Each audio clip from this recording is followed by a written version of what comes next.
Grisly Tales for Gruesome Kids, The Naughty Gnomes of No, by Jamie Ricks.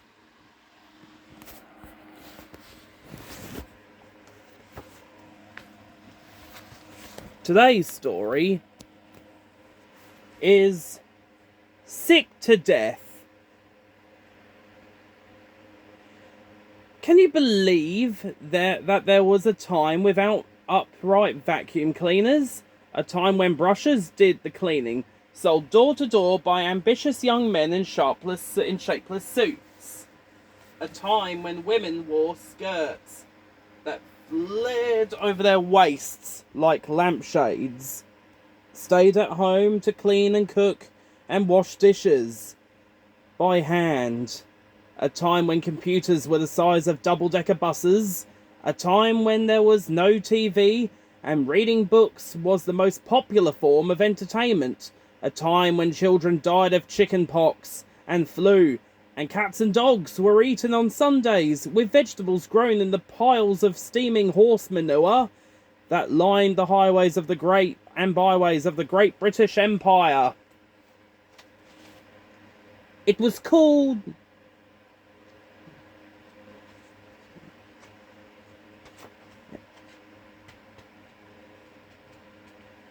It was at such a time that Victoria Spew, known as Sicky Vicky to her friends, reached the difficult age of 11. To be frank, every age from upward had been difficult for Victoria, because Victoria was a difficult child. Her father was one of the young men in shapeless suits who sold brushes door to door, and despite the fact that he was away all week, Victoria worshipped him because at weekends he spoiled his little princess with silver and tortoise shell gifts from his brush collection. But his absence meant that Victoria spent most of her childhood alone in the house with her mother, which meant that she could treat her mother like a servant and get away with it. She demanded her full cooperation in everything she wanted to do, and if her mother refused, Victoria would scream until she was sick, a fountain of pink soup every time she didn't get her own way. It was a successful recipe she worked out over a number of years.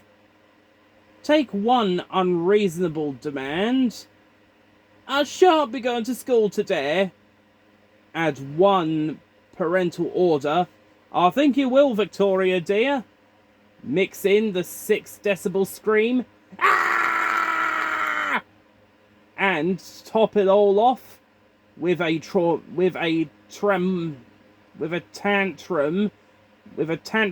tummy chunder perfectly over Mummy's carpet and all down her patent leather shoes.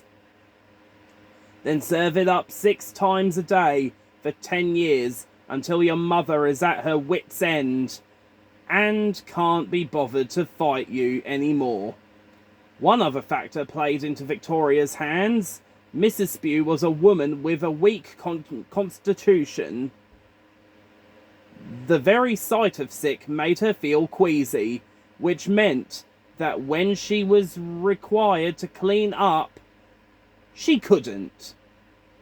She left the puddles for Mr. Spew to do when he came home at the weekend, which, as you can imagine, was not the most pleasant of jobs, and when he complained, she informed him in a brisk, monotonely tone.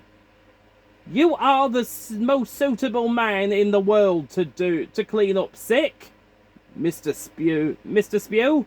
After all, your job is to demonstrate the cleaning properties of brushes, and what a better place to practice your skills than at home. Poor Mr. Spew. Away all week, and up to his elbows in vomit at the weekend. The point is, in the Spew household, language had not progressed very much beyond the Stone Age. The daughter was still screaming to get what she wanted, and the mother still wasn't listening. It was a shocking state of affairs. Then one Saturday after supper, Victoria threw her knife and fork and burst into crocodile tears. "Oh, Daddy," she cried, fluttering her moist eyes. "Have I done something to upset you? Is that why you haven't given me a present this weekend?" Mr. Spew grimaced with embarrassment. "The thing is, Princess, Daddy's work is a little bit difficult at the moment. I don't want you to worry yourself. Brushes are still popular, but not quite as popular as they once were." Victoria's face turned white with shock. "You mean you haven't got me a present because you're too..." The word froze on her lips. "Poor?" she shrieked. "But you always bring me one." "Victoria!" Mrs. Spew was outraged at her daughter's selfish outburst. "How dare you speak to your father like that? If he says he hasn't got you a present, you don't ask him why." Now that her mother had intervened, Victoria stopped trying to be saccharine sweet and took off like a flying bomb. "So what are you saying, Mummy? That I am wrong to want a present? I'm a child, it's what we do. And I shall scream and scream until I get one. Ah!" Then she took a deep breath and started screaming. "Stop it!" yelled her father, who seemed unusually tense. "I can't take it anymore." His hands, which were still red raw from scrubbing the sick off the floor that morning, were shaking. "You can't take it anymore," spat Mrs. Spew, joining the fray with gusto. "You're not the one who has to live with the stink all week. No, but I'm the one who has to clear it up," he snarled, raising his voice to make himself heard above Victoria's scream. "I'll keep telling you," she pushed on. "I can't clear up sick. It's not in my nature. And if that is a problem, buy me one of those newfangled upright vacuum cleaners. In the advertisements, it says it even sucks up liquids." "What?" gasped Mr. Spew. "A vacuum cleaner? Our house need never smell of stink again. A vacuum cleaner's the devil's own household appliance. Say what you will, but I can't see the devil flicking around hell with a feather duster." "Oh, don't be over dramatic," jeered Mrs. Spew, as Victoria's screaming face turned an angry shade of scarlet. "How could you even mention that thing in my presence?" he gasped. "The upright vacuum cleaner is killing the brush trade. Before long, nobody will want brushes anymore, and then I'll be out of a job." "Then make the switch now. Start selling vacuum cleaners," suggested his wife, who was particularly in all things save sick disposal. "Sell vacuum cleaners?" exploded Mr. Spew. "Vacuum cleaners are sold by spivs and charlatans. There is more honour in selling the teeth out of dead bodies than selling vacuum cleaners." "A vacuum cleaner salesman rang on our door the other day," she said provocatively. "He seemed quite nice." Mr. Spew bristled like a fighting cockerel. "Was he friendly?" he hissed. "Very," she smiled. "He said it was a shame that a pretty young woman like me had to live in a house that smelled of sick." "And what was he going to do about it?" fumed Mr. Spew. "He said that the upright vacuum cleaner would be the answer to all my problems. Not only would it suck up the pink puddles so that my husband wouldn't have to clean them up at the weekend, but it would stop Victoria screaming as well. Victoria stopped screaming. How can a vacuum cleaner stop me screaming? She asked. It must have something to do with the sucking, said Mrs. Spew. Victoria guffled. Who ever heard of a machine that could suck up a scream out of a person? Shall we find out? Suggested Mrs. Spew rather too eagerly. Certainly not, said Victoria, returning to her scream. Ah! I shall never have a vacuum cleaner in this house, seethed Mr. Spew.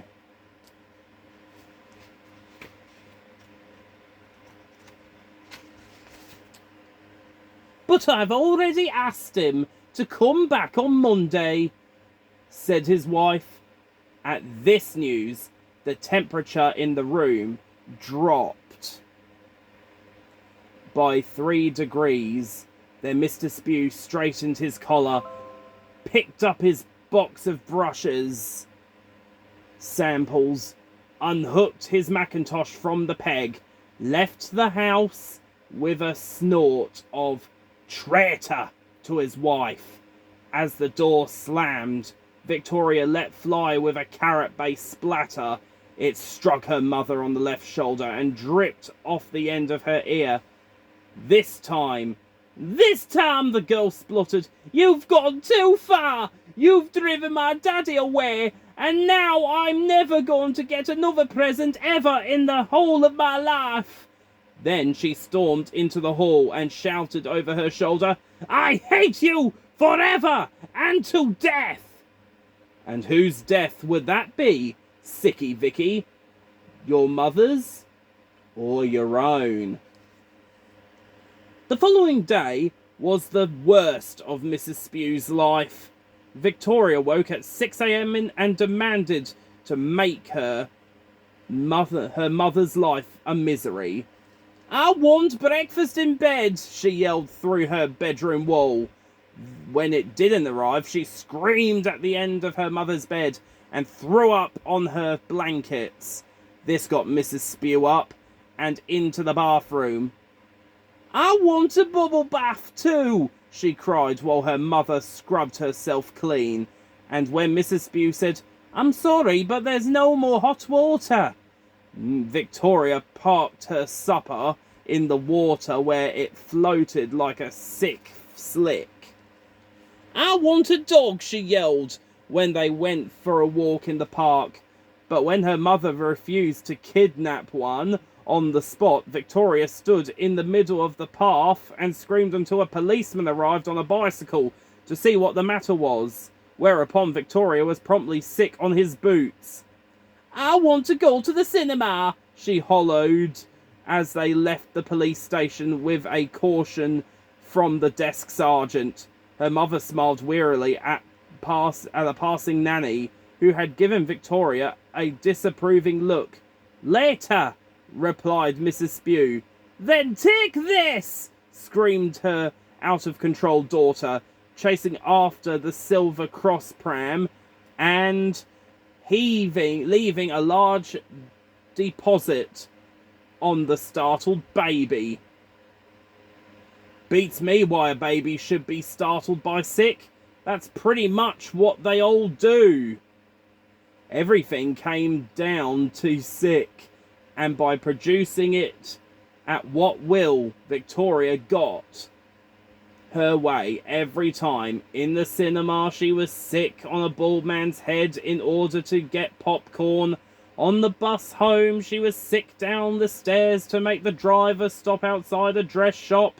And in the shop, she was sick in 3 changing rooms so she could take home 3 pretty party dresses. By the time Victoria and her mother reached home, Mrs. Spew was so exhausted that she fell asleep on the sofa and forgot to read her daughter a bedtime story. After waiting in bed for 10 minutes, Victoria came downstairs in her dressing gown, tried to wake her mother up, and then she couldn't. was, when she couldn't, she was sick in her hair. Instead, this was the Technicolor yawn that broke the camel's back. On Monday morning, when the vacuum cleaner salesman reappeared on the doorstep, Mrs. Spew was waiting for him with a cup of tea and an Eccles cake. You know when you said that vacuum cleaner would stop my daughter screaming, she said, untying the bow on her apron strings and letting her apron fall to the floor. Why don't you come inside and tell me more? Mr. Spew was right about vacuum cleaner salesman, the man who came into the Spew household with his piggy eyes, slick-backed hair, and razor-thin moustache. The man who went by the dubious name of Hoshima Shark was not only a spiv and a charlatan, but a thief and a vagabond too. He left the house having relieved Mrs. Spew of 65 guineas for a Shark Deluxe vacuum cleaner with detachable hose and extendable nozzle for reaching those difficult to get at places around the house. And some of the places this vacuum cleaner would be going were very difficult to get at indeed. He was loading his equipment into his Hillman Imp when he spotted Victoria walking home from school. He stepped across the pavement and stood in front of her. Hello, my little vacuum cleanerless friend, he said, patting the top of her head. Victoria hated being treated like a child and slapped his hand away. Get off, she shouted. You're the nasty man who's killing my daddy. Just his trade,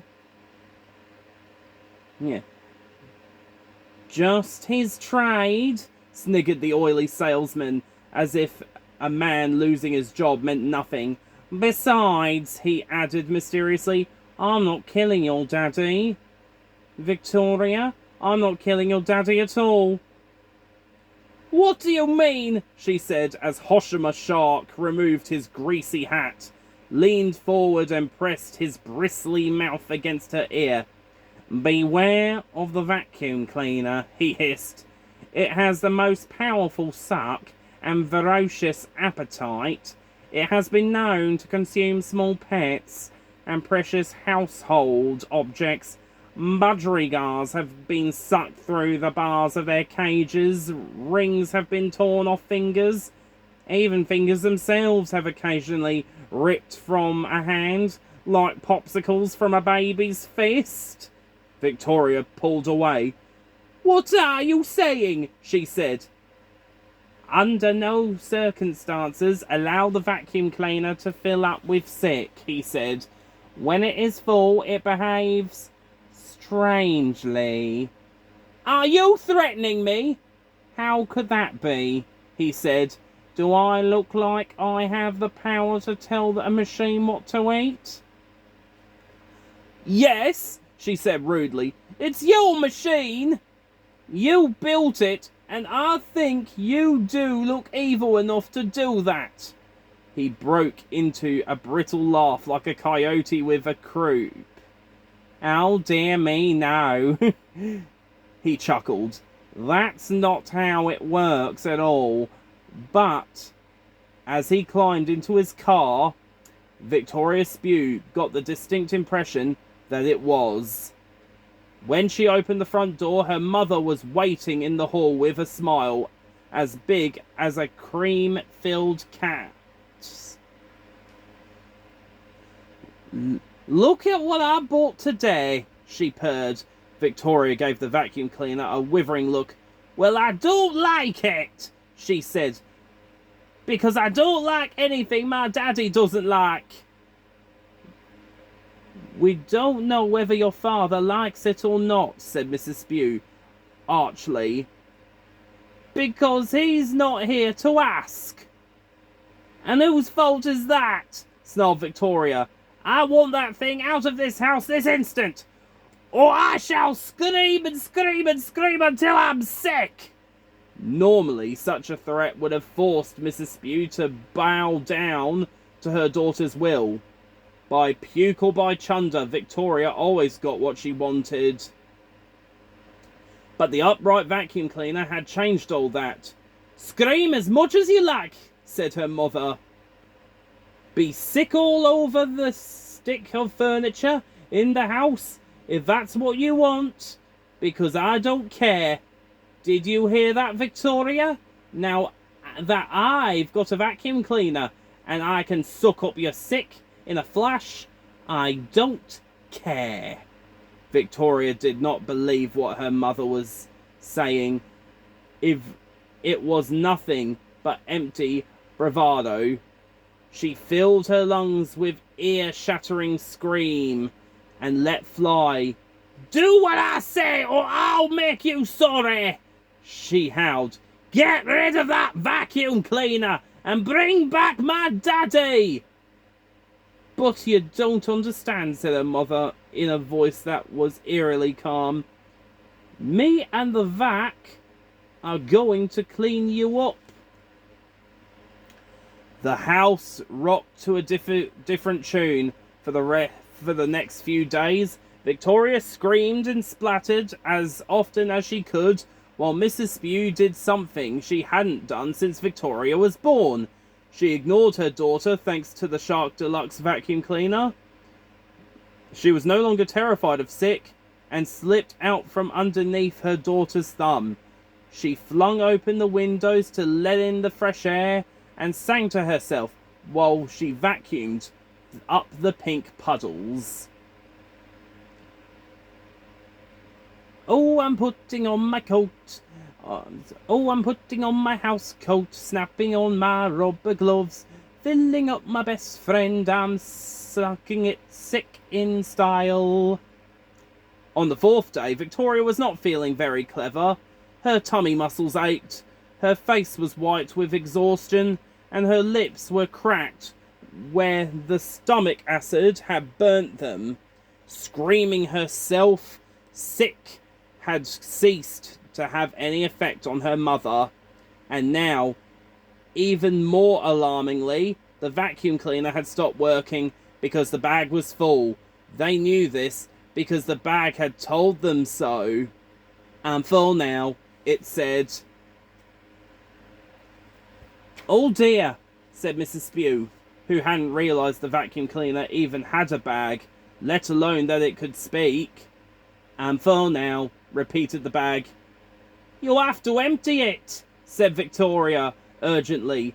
Somewhere inside her head, an alarm bell was ringing. "I'm full now." "Shut up," the girl said to the vacuum cleaner. "And you," she said, pointing at her mother, "empty the bag." "No," said Mrs. Spew. "I'm full now. I bought this machine so I'll never have to touch your sick again," she exclaimed. This bag's chock-a-block. It might burst on me. I'm full now." "But you have to change the bag," shouted her daughter, suddenly remembering what it was that was ringing alarm bells. "If you don't empty the bag, the vacuum cleaner starts behaving strangely." "Don't be silly," said her mother. "But the man told me." "The man also told me it would stop you screaming," said Mrs. Spew. "But it can't do that if it's stopped working, can it? I'm full now." That's not all he said.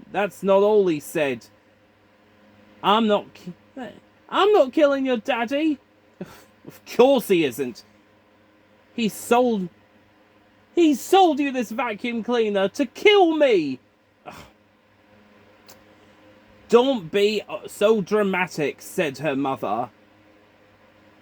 "I want this vacuum cleaner cleaned out right now!" bellowed Victoria. "Do as I say or I'll scream and scream until I'm sick. And this time, you won't have anything to clean it up with except your own bare hands." The silence that followed this triad was punctuated by a small metallic voice. "Maybe I'm wrong," said the vacuum cleaner, switching itself back on with a malevolent hum. "Maybe I've got room inside after all, for one small girl." Like the tail of a snake, the vacuum cleaner's hose twisted out of Mrs. Spew's hand, flickered across the floor towards Victoria. The suction pulled her forward onto her knees. "Mummy!" she cried as her hair flicked up from the back of her head and flapped across her forehead towards the vacuum cleaner's nozzle. Her ears flattened against the side of her skull as an invisible force tugged her forward. She tried to stop herself sliding by locking her feet around the sofa legs, but it was to no avail. "Save me!" she shouted as her knees scraped closer to the ever-winding one eye of the nozzle. But there was nothing Mrs. Spew could do. Although logically it should have taken several minutes for the vacuum cleaner to suck the girl into its bag, it took only a few seconds. It sucked her in bit by bit, finger by finger, toe by toe, followed by kneecaps, nostrils, eyes, elbows, liver, heart, and tongue. One by one, her body parts detached themselves from her body and shot up the nozzle to find their final resting place in a bag of steaming sick. This was the reason Mrs. Spew never looked for her daughter.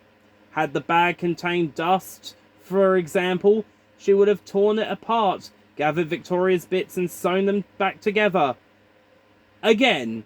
But it wasn't dust, it was sick. And Mrs. Spew had a phobia about sick, so the vacuum cleaner was put in the attic to await Mr. Spew's return.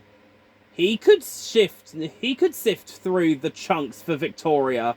After all, she was his daughter too. Only Mr. Spew never did return home, and Mrs. Spew ran off with that Hoshima shark, and Vicky's is still up there in the attic learning, sealed in that plastic bag, learning her lesson today. It's got a label on the front in case I'm ever eaten by a giant squid. In emergency, please dispose of this bag by popping it in the passing whale. And that is that.